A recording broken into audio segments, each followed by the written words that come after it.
Hey guys, this is Professor Janacek. I want to go over infinite limits.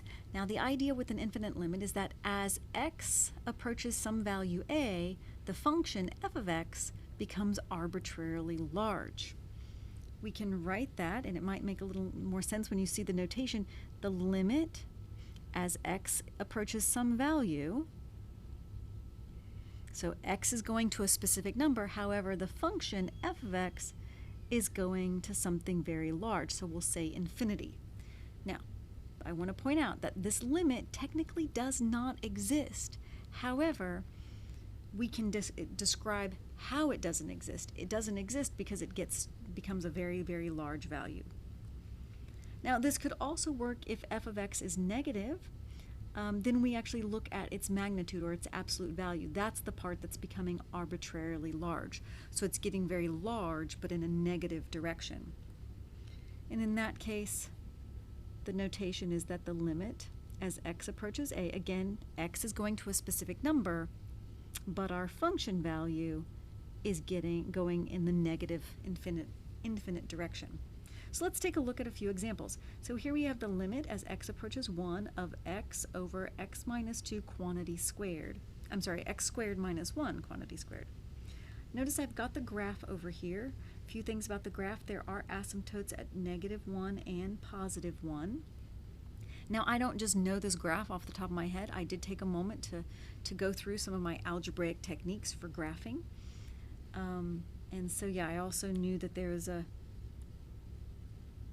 an intercept, and I used just some test points to determine when it was negative and when it was positive. So make sure you remember how to graph things like rational functions. All right, so now looking at this graph, I want the limit as x approaches +1. So here's +1 on the graph. From the left and from the right, it looks like in both directions it's getting, my function value is going up. It's getting really, really large.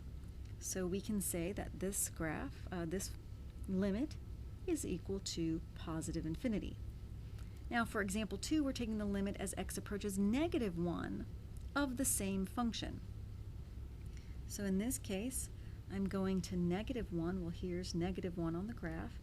From the left and from the right, you can see that it does look like it's going down toward -infinity. So in this case, our limit is equal to -infinity. All right, example 3, we have the limit as x approaches 1 of x minus 2 over x minus 1 squared times x minus 3. Again, I have a couple of asymptotes. There's an asymptote at 1 and an asymptote at 3. Again, take your time on graphing these. Make sure you understand in this case I have an x-intercept and a y-intercept, and they happen to be different.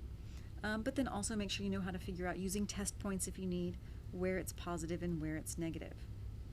Now looking at this one as x approaches 1, so here's 1.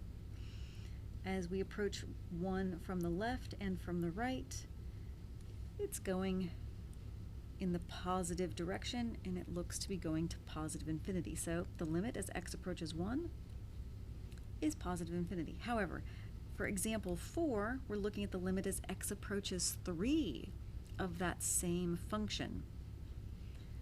So here's 3 on our graph. As we approach from the left, looks like it's going to -infinity, but as we approach from the right, it's going to +infinity.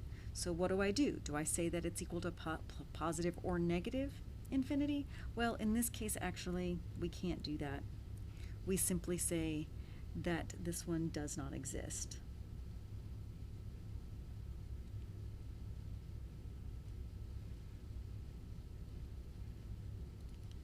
And please do not use the DNE notation. That could mean lots of things.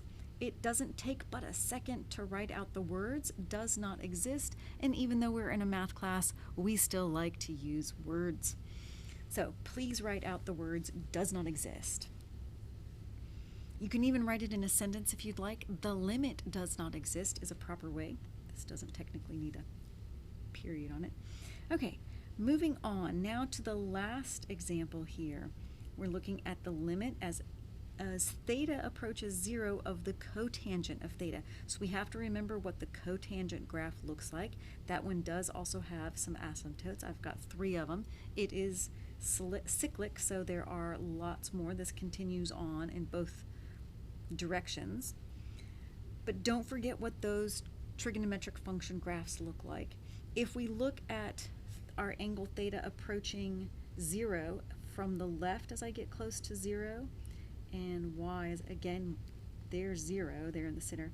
As I approach it from the left and the right, I see on the left it goes to negative infinity, on the right it goes to positive infinity, and as we saw in the last example, we can't say plus or minus infinity here. We know that this limit also does not exist.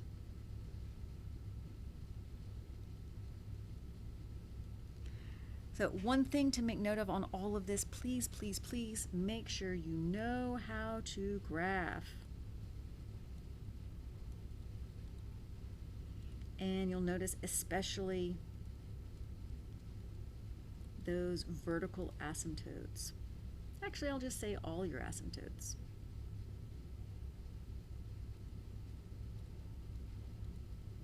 It's good to know those horizontal asymptotes as well. Enjoy!